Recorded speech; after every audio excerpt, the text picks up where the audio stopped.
Hello Qajar family, it's Esmira. Bugün sizə maraqlı və çətin bir mövzunun izahı ilə gəlmişəm.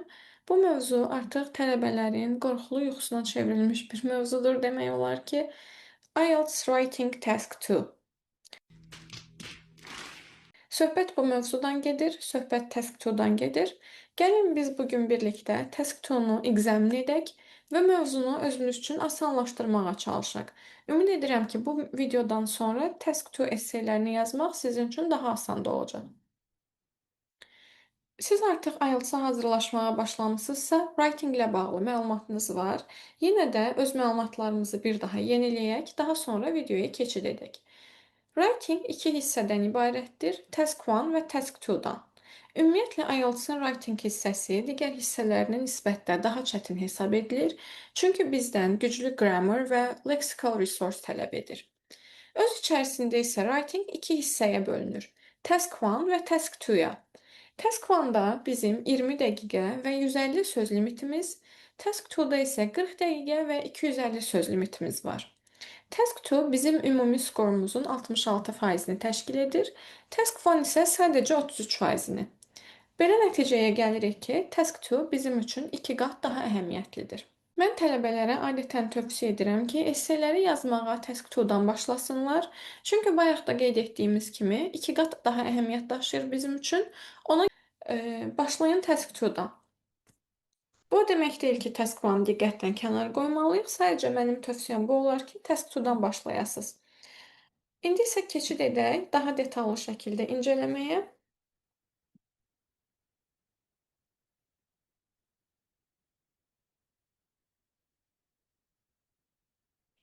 İlk növbədə mən sizə Task 2-da etməməli olduğunuz hallardan, etməməli olduğunuz şeylərdən bəhs edəcəm. Daha sonra isə essenin quruluşu ilə bağlı sizə məlumat verəcəm. Ümumiyyətlə, IELTS-ın writing hissəsində biz çalışmalıyıq ki, bizə verilən söz limitindən aşağıya düşməyək.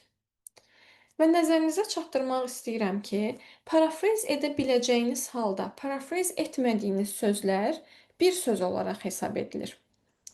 Bundan əlavə olaraq, söz limitinin altına düşmədiyimiz kimi, limitdən çox daha yüksək sözdə yaza bilmərik. Söz sayı, daha doğrusu yaza bilmərik deyil də, yazmağımız tövsiyə olunan deyil.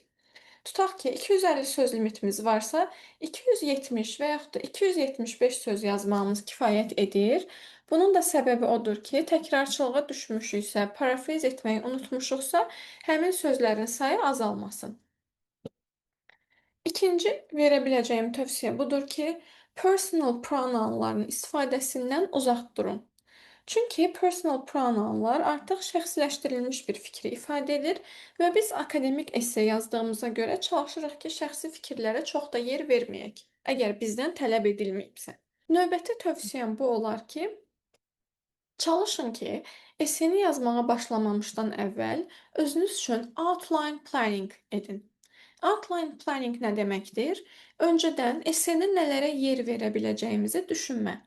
Təsəvvür edin ki, siz Azərbaycan dilində hər hansısa bir yazı yazırsınız, yazıya düşünmədən başlayırsınız və gedişatda düşünüb yaza biləcəyinizi düşünürsünüz.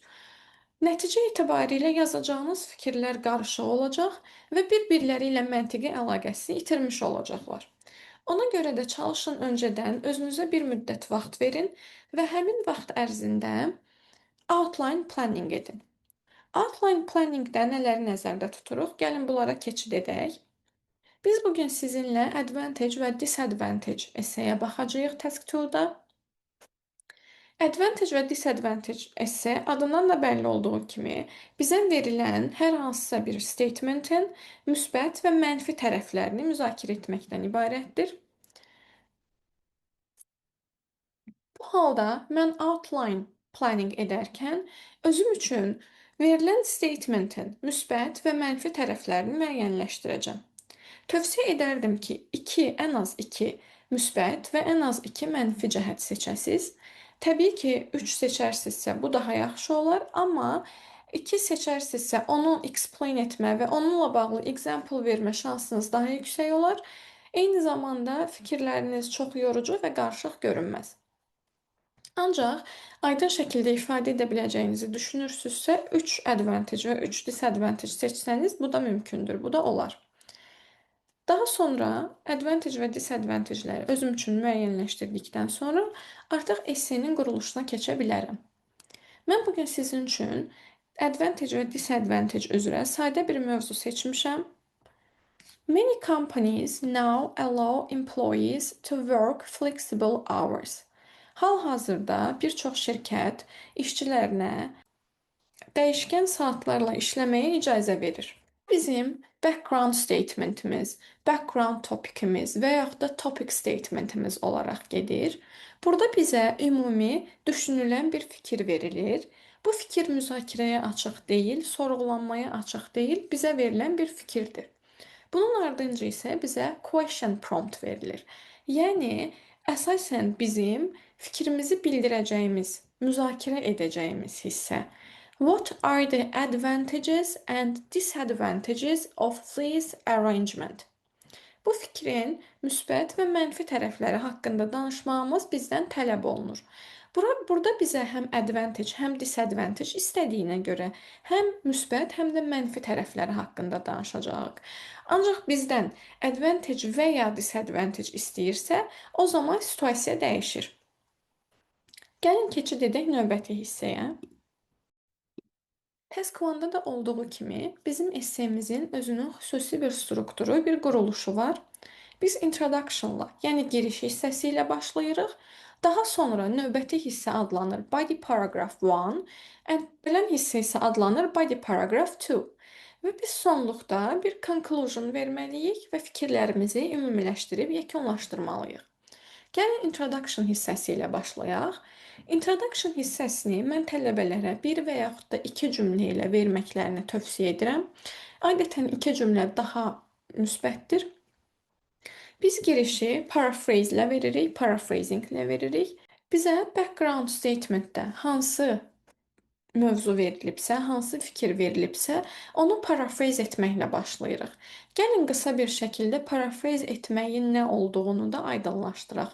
Parafrez etmə cümlənin ana fikrinə, main ideyasına toxunmadan onu sinonimlər ilə və yaxud da cümlənin qrammatik quruluşunu dəyişdirmək və yaxud da sinonimlərlə əvəz etməkdir. Yəni parafrez zamanı biz cümlənin ana fikrini olduğu kimi saxlayırıq.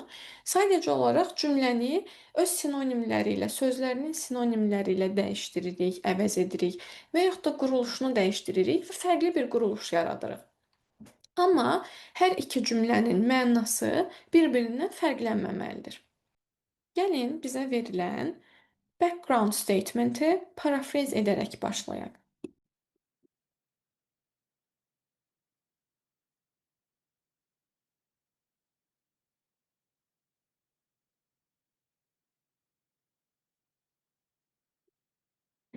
Background statementdə verilən cümlə many companies now allow employees to work flexible hours olaraq verilmişdi. Biz bunu paraphrase edərək in contemporary workplaces many organizations allow employees to have flexible working hours in order to improve their overall circumstances halına gətirdik. Görürsüz, əsas ideya qalmaqla biz cümləni öz sinonimləri ilə əvəz etdik və quruluşunu dəyişdirərək cümlənin əsas fikrinə toxunmadıq. Növbəti hissə bizdə outline sentence olaraq gedir. Outline sentence essedə bizim nədən danışacağımızı göstərir. Az öncə əgər yadınızdadırsa, bizə prompt verilmişdi. Promptda advantageləri və disadvantageləri müqayisə etməyimiz istənilirdi. Daha doğrusu bunların haqqında danışmağımız istənilirdi. İndi isə biz bu hissədə sırf nəyin haqqında danışacağımızı qeyd edəcəyik.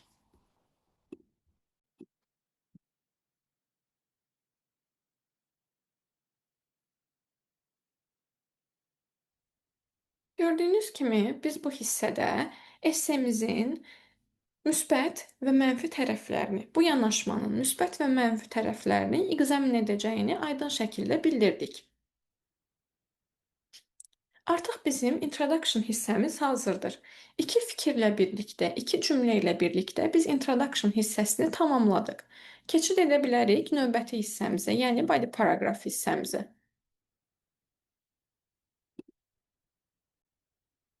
Biz bayaq dediyimiz kimi bizdə 2 ədəd body paragraf olmalıdır. İlk body paragrafda advantage'lərdən, ikinci body paragrafda isə disadvantage'lərdən bəhs etməliyik. İlk öncə outline planningdə öz advantage'lərimi artıq seçmişəm və disadvantage'lərimi də eyni qaydada. Mən bu gün sizə advantage'lər üzrə də, disadvantage'lər üzrə də bir nümunə verəcəm. Ancaq siz çalışın ki, öz yazdığınız esselərdə 2 advantage, 2 disadvantage şəklində verin. Məsələn, I think one of the most significant advantages of a flexible timetable is the increased productivity of team members. Mən belə düşünürəm ki, ən əhəmiyyətli də müsbət tərəflərindən biri odur ki, ə, işçilərin produktivliyini artırır. Bu mənim bir fikrimdir, bir advantage'imdir və mən bunun haqqında danışmaq istəyirəm. Bayaq qeyd etdiyim kimi, mən topic sentence-də nəyin haqqında danışacağımı izah edirəm. Yəni, topic sentence-də bu hissədə advantage haqqında, hansı advantage haqqında danışacağımı aydın şəkildə qeyd etməliyəm. Tutaq ki, seçdiyim advantage productivity oldu, indi onu izah edirəm.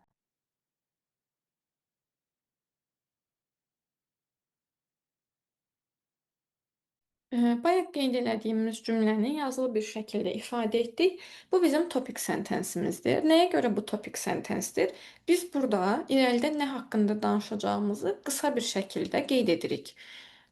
Tutaq ki, bu hissədə dəyişkən qrafikin işçilərin produktivliyinin artmasında müsbət bir tərəf olduğundan bəhs edəcəm. Bu mənim seçdiyim advantage'dir. Ona görə də bu formada bir topic sentenslə giriş etmişəm. Növbəti hissədə mən artıq verdiyim advantage'i izah etməliyəm. Düşünün ki, sizə hər hansısa bir fikir verilir, bu fikir izah edilmir. Oxucu olaraq bu fikir sizə qaranlıq qalacaq. Nəyə görə bu formada düşünüldüyü sizə qaranlıq qalacaq. Ona görə də biz examiner'a bu hissədə explanation verməliyik.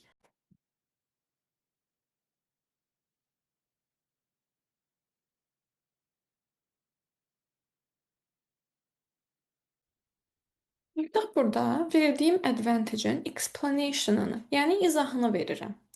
For example, when colleagues are allowed to choose their own schedules, they can perform their duties during the times when they feel most alert and focused. Bu hissədə mən artıq bu advantage'ın, productivity'nin izahını vermişəm.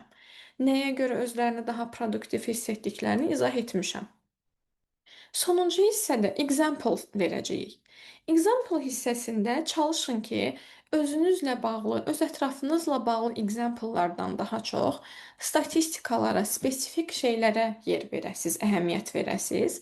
Əgər statistikanın doğruluğundan əmin deyilsinizsə, tutaq ki, əgər sizə şübhəlidirsə və yaxud da onunla bağlı nə isə uydurub yazırsınızsa, çalışın ki, bunu çox gözə batırmadan edəsiniz. Mən isə bura sizə real bir statistika qeyd edəcəm və bu hissədə example verdiyimizi bəlli etmək üçün bunun example olduğunu hiss etdirəcək bir giriş fikri lazımdır bizə. Və biz bunu tutaq ki, burada for instance-la ifadə edəcəyik.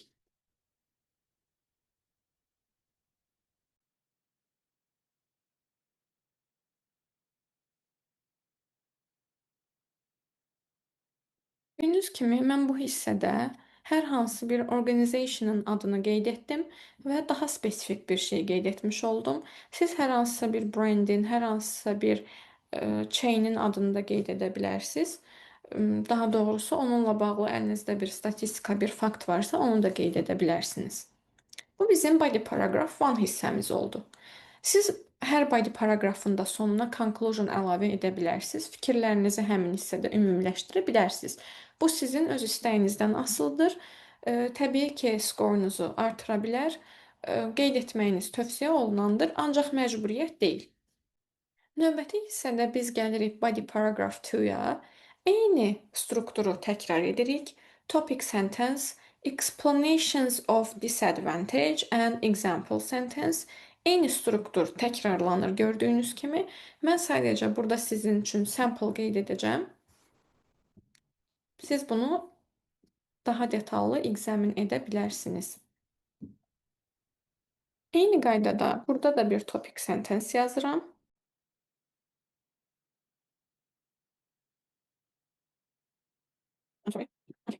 Gördüyünüz kimi bir topic sentence yazdım və burada nevertheless linking word vasitəsilə kontrast yaratmış oldum. Növbəti hissədə mən artıq keçəcəm öz disadvantage'imi explain etməyə.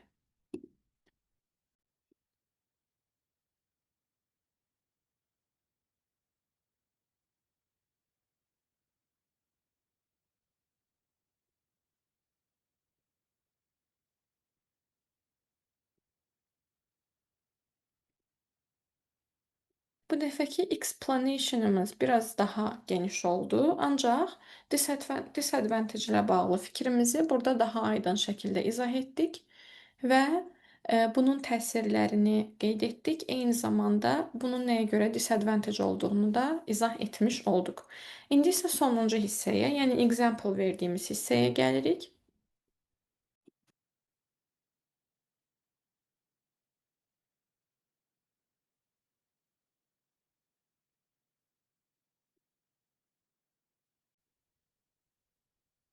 Gördüyünüz kimi sonda da example verdik. Yenə eyni qaydada, əgər istəyərsinizsə, burada da conclusion verib fikirlərinizi ümumiləşdirə bilərsiniz. Body paragraph 1 və body paragraph 2 struktur olaraq bir-birindən fərqlənmir. Biz sadəcə olaraq bu hissədə bir hissədə müsbət tərəflərindən, digər hissədə mənfi tərəflərindən danışdıq və gördüyünüz kimi bu hissədə də giriş edərkən disadvantage hissəsinə giriş etdiyimizi öz topic sentence'imiz vasitəsilə aydın şəkildə göstərdik. Conclusion hissəsinə. Bu body paragrafların conclusion'u deyil, ümumi olaraq bizim essemizin conclusion hissəsi, yəni sonluq hissəsidir. Əgər xatırlayırsınızsa, biz giriş olaraq nə vermişdik? Introduction hissəsi. Introduction hissəsində essenin gedişatında nələrin haqqında danışacağımızı qeyd etdiyimiz kimi, conclusion hissəsində, yəni sonluq hissədə artıq nələrin haqqında danışdıq. Bunu examin etməliyik, bunun haqqında danışmalıyıq. Ona görə də, baxın, burada hətta daha şiddətli şəkildə qadağan etmişik yeni bir fikir verilməsini. Bizim mətnin gedişatında, essenin gedişatında verdiyimiz əsas fikirlər ümumiləşdirilməli və yenidən bu hissədə təkrar edilməlidir. Essenin conclusion hissəsində təkrar edirəm, yeni bir ideyanın verilməsi yol verilməzdir.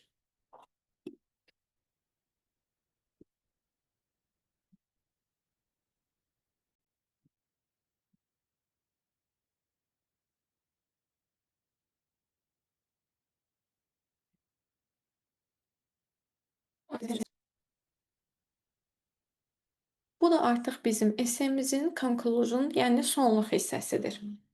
Biz bugünkü dərsimizdə Task 2 üçün essenin necə yazıldığını öyrəndik, parafrazin nə demək olduğunu, nələri etməməli olduğumuzu öyrəndik. Eyni qaydada Task 2 essenin ümumi gedişatını, quruluşunu sizinlə birlikdə analiz etdik.